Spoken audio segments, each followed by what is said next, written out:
What's good, man? Amadi. So basically what's happening today is I'm hungry, so let's go and grab something to eat in Yan. And then Tono teach Kwiti Gamaise. Yeah. Thank you.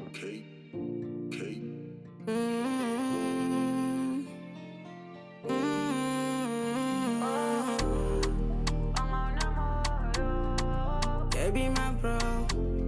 Okay. Anziru doi bof. Shua panajanda una. Zaifura nekumberi kwangu. Pangu ndisi nambona. Zakundinetsa kuvuma kuti ndiwo wakundidara. Ndazesa kufema ana ina mufara. Kutaza kurara. Ufunga iwe. Say you chindidaro. Say you chindidaro.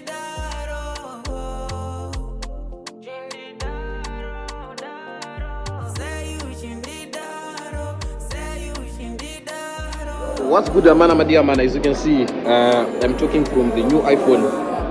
I can't tell you which is iPhone what, but as time goes on, I'm gonna tomoka. But as you can see, within a cinematic, the quality is better and everything is better. Right now, I'm in town. The better with the iPhone road and the advanced iPhone 9, so that I will give you a better quality, guys. And also, guys, by the crisis, I no longer have access to my bank within Ramare issue, and it needs me to go to South Africa. I don't know if I'm gonna go back there. I'm gonna try to recover PNG to Zimbabwe, and yes, it's hectic, guys. Guys, tell me down in the comment section. Don't want to say bank to Zimbabwe. The process I don't want to get a card and stuff. I know nothing about it. If you know, please help me. Anyways, guys, today we're here in town. I don't know. It's just a random vlog, man. It days in my life. So I'm going to company wangu. I have to put it on camera and show you guys. Anyways, and now Tiripana kona muludu kona angwa. Ta order chikafu. I order 2 boxes, guys. One is not enough for me. Let me rotate the camera and show. The order food here. I order 1 box and the other one Ragafaro for me to eat. And I just bought a new power bank which costed $35, 40 years in it. And then a 1 liter revive for me. I don't know if I'm gonna finish it, guys. The quality is giving, it's just like nice, everything just nice, you understand? So yeah, guys, I bet thank you for watching.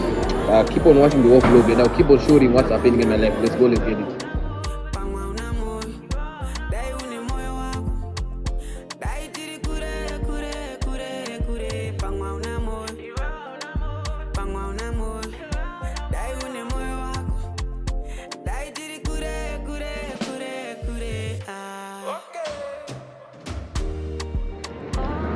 Samana tapedza panapa maizo tapedza takubaya pateni amana tapedza kudya ndakubaya pateni. And yeah, today there's nothing much to show you, you understand? And ndatostresswa nenyaya yebank card rangu, but ndozama kudzifambira tombozama kubata team rangu South Africa. There's no one rakakwanisa kuita access nebhengi rangu kufonera bhengi omuzoti arasa phone and stuff. And yeah, guys, let me see what I can do, man, because I'm so stressed, you understand? So yeah, make sure you stay tuned. Let's go.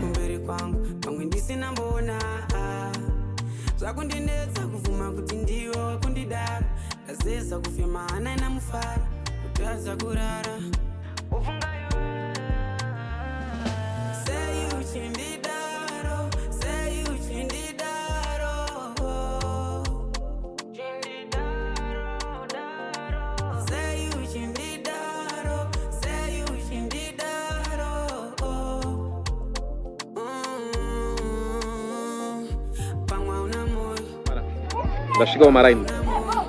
As you can see, ndimboshika nemumhoresa mufeso wangu apa. Yo, quality. Kebuda. Wadi bana. Oh, varasema misi. Misi rakanaka baba. Andika. Mama seko. Ngoba mthonazo. Ngumbida jera. Mtauni. Ndimbospina mbona kubamba zeni. Right, others would say, wow. Manaka. I'm not regretting having this phone. Power bank nyama. Look at this. How the quality is. Yo. In the manner, I feel like this is one of the best investments that I've ever done, guys. Yo, I think you can see me hosh karamair karika designer dripping in designer samana andakubaya bajeni ndruba ku bus stop now ndakananga bajeni. So stay tuned, I'll keep on giving you more. Man, everything about this phone is just mwah. I used to vlog with the back camera. Now even with the front camera, the problem is then I start up a screen when vlogging with front camera. So yeah, I usually use the back camera, but this is the front. Yo, guys, man, I don't know, man. I'm very happy, but yeah, which means more content to come. You understand? So guys, I was telling one of my YouTubers, with Imparong, I monetize every situation in my life. Being a content creator, so I monetize everything what is happening to my life. Whether parufu, whether pai pandiri, wherever I am, I make sure pani papo, I monetize papo. I monetize every situation which is taking place there. Yes, I have to monetize that. You understand?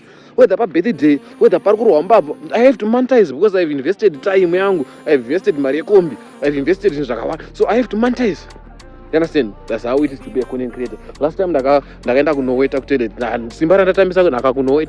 monetize that. Next time, Paruno does, I have to show you also. So guys, in this dark now, I'm sure that's why you can't even see me from my very expensive phone. But yeah, I will show you what's gonna happen the following day, tomorrow. So make sure you stay tuned, keep on watching the vlog till the end. See you tomorrow. Amanda Batamba face mamba bangu hizo. And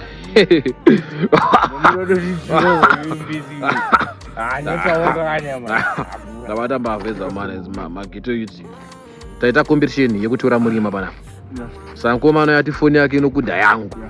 Andika saka ndamutora murima zvamuri kumuono. Ngetizomboona phone yake kana yapedza kuitora. Kuyako shamari yako iri. Aiwa. Saka angomana ada kunditora. Anitika? Saka nditore tone. Ngenzime flash rangu azobatsirika nayo nigini yako. Chindaza video rauntora. Mina mana chira kwa video randatora mana. Dine re.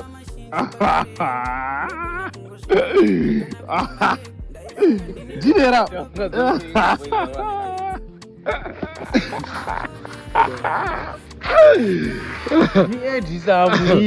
You can't compare iPhone and iTel, my love. Zamana. Iwe autize iwe. Zokakura kwempana content uyo. Wimpana ibenzike. Content. Uyo anopenga ka. Content. Hati mkomade mwana.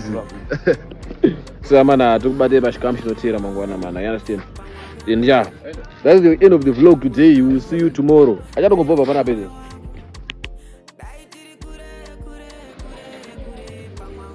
Oyo. Madia man. Morning, mira say. So it's like basically what's gonna be happening in today's video is we're going to town. This guys, sorry, don't mind me and that a t-shirt. Do randre muso. Not muso, but so guys, what's gonna be happening is today basically we're going to town and I wanna fix my bank account. Was in another logo and South African number and now the logo out as no access. So don't know nothing to kwanza ku askuzi. I'm not sure yet kuti marriage may be there because yaga isko but can I isko no more 1 or 2 days. So yani 2 days isko. I'm not sure to happen there. And since panashin your phone now and last share access you will see don't receive a code say South African number yangu since client ajana kuno in code yasin kwa line momo. So zvikaramba nenda kufara kutodzokera South Africa uri kudzokera paborder kuti ndiwane that code ndikwanise kuloga in bank rangu or yeah I have to go to a local some town ndono ndikwanise kubatsirikere data zobatsirika I have to try my ATMs emunomu anowisitwa my US try ku Google. I know nothing about my ATM emunomu ndinotochikoshandisa card rangu toona umedzwa. I don't trust my ATMs to figure card rangu because usually South Africa my card anwanza umedzwa pa ATM and I'm gonna risk this time. And I'm gonna try to withdraw money. I mean, not sharp women. And yeah, let's just robo my guys. So that's not gonna be happening today. Let me just eat quickly and then do change and do gazer. then ndoenda kutown la it's hectic guys.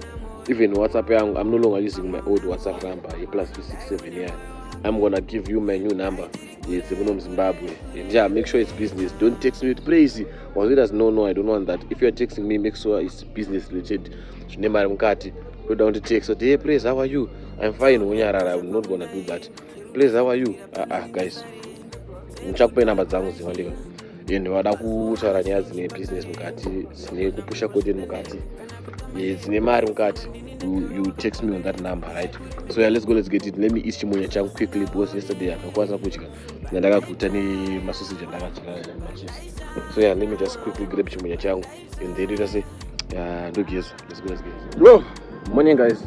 I know it's not making sense to you, but yeah, it's another day, another dollar. And ndakuchinja yangu yembe t-shirt ndakapfeka nezuro. Even the trousers, because I feel like zvasina kusviba, you understand, kuwacha kunobhowa and stuff. So, by the way, it's not like ndindega ndinozviita newe unombozviitawo. You know, in Zimbabwe, hameno zvazvingori, so I feel like nechitambisa sifa to. So guys, what's happening today is now I'm road kuenda kutown. Ndinambokudzisa izvi. And ndira kuno ndokwanisa kuidzirwa mari. Ndazofara guys. Guess what? Ndichigeza ndazokuona notification yebhengi rangu. Richindisendera kuzonzo mari yapinda. I don't even know kuti bhengi rachona randi notify how iro risina kundiloga in, but randi notify kuti chi bhengi rachona rapinda, you understand? So what's gonna be happening is so I'm on my way to town, right? And ndaona ndokwanisa kuidzirwa mari through my ATMs in Zimbabwe. So ndakudzira kuti asanambozviita. I don't know what ndiri kubank, I don't know how it works. And also I'm afraid kuti card rangu rona kumedzwa. But I don't have an option than to risk. Sometimes you have to risk it to get the biscuit, you understand? So now let's go to town and see kuti tinokwanisa kuidzirwa mari here kana kunogadzira masina developaisa nekupisa South African number ndisati Zimbabwe number, you understand? So I don't know, man, let's just go and check it. What's popping, you understand? Tango, let's go. So guys, the same makombi achienda so that I will be able to vlog for you guys. Ndahamba box asoko. Ndichitira kuti ndokwanisa kuvlogera mimi, understand? So I think now it's time ndichikwira kombi. Like the other thing is like chimwe makombi rine delay, how is it? Delay. Unogara 1 hour semukombi rosvika poropaka porita sei. So sometimes I think it's just better to walk than kukwira chimwe. Wangu nepa parapaka pamusoro apo. So yeah. Let's go man, so zvinopera sei. I will show you kana mukombi and kana ndakuenda. Let's go.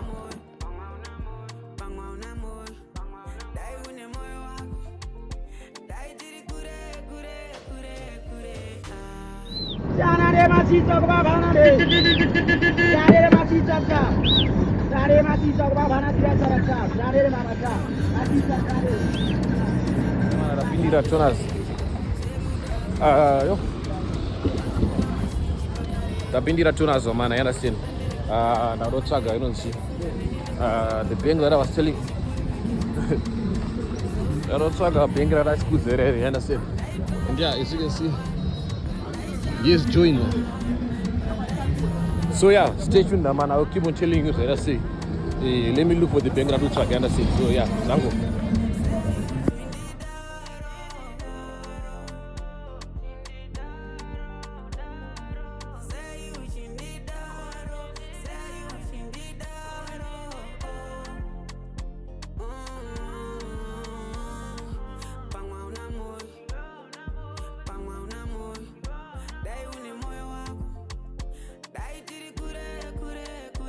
In Zimbabwe, everything about Zimbabwe is thing.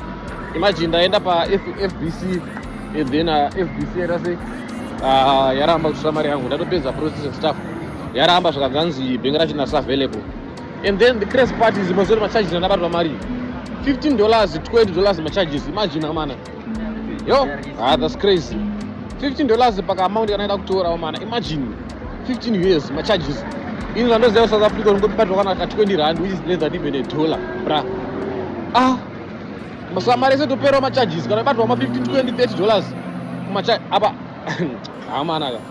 Aba 8 to zero Mario, I think that 3 could be considered Mario. Got about $15, $30, $45.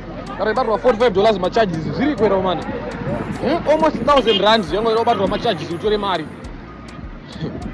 Can I not marry 1,000 US into about 50, 60, 70?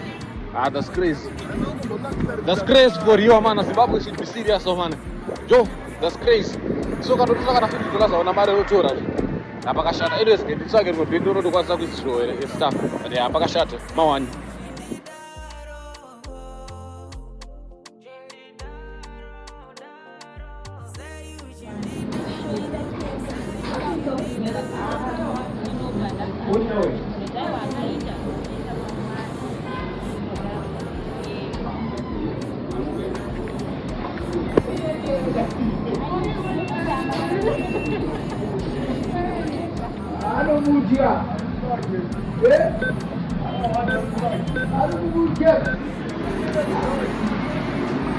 Amana, the second ATM, FBC Aramba. You understand? So now we'll try. Now we'll try. We're going to have 200 agents. Let me check here.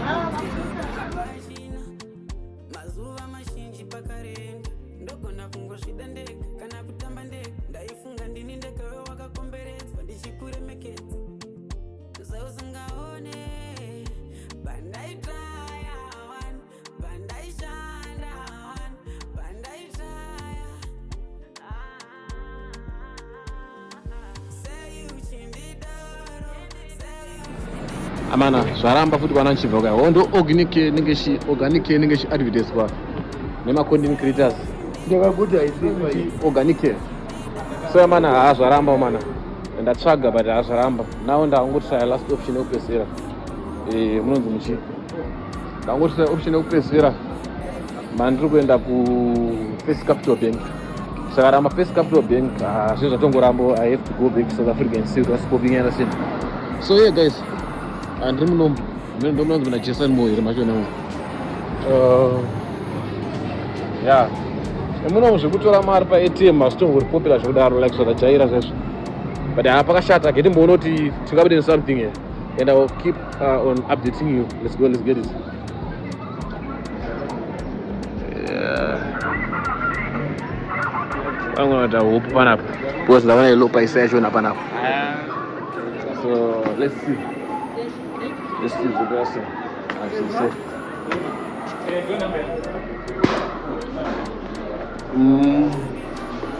I'm out of service. Open up. Sure office. Open up. Askushanda. Ashinzemu Zimbabwe, man. Pakashanda. Please go to the nearest ATM. Zimbabwe, man. I think I should shande with my water. Let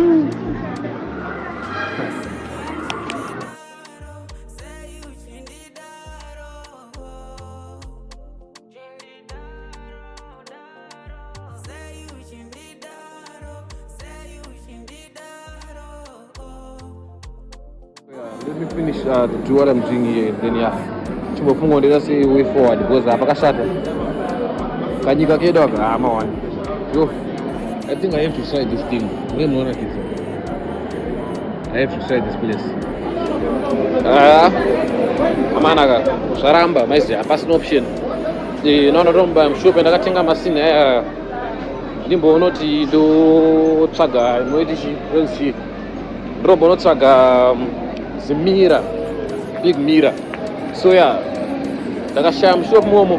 Can I get my plug your mirrors? Please tell me in the comment section. The map portraits of my zero. Those things I do not target so yeah, make sure you stay tuned. You watch the video end, you like, you comment, you share, and you subscribe to my YouTube channel. Let's go, let's get it.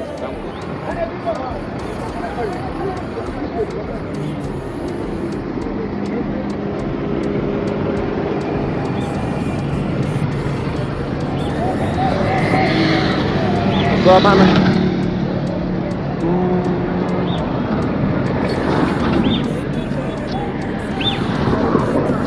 let's go. I don't know if I'm more than the Bible now. My boss name is Rugo and stuff.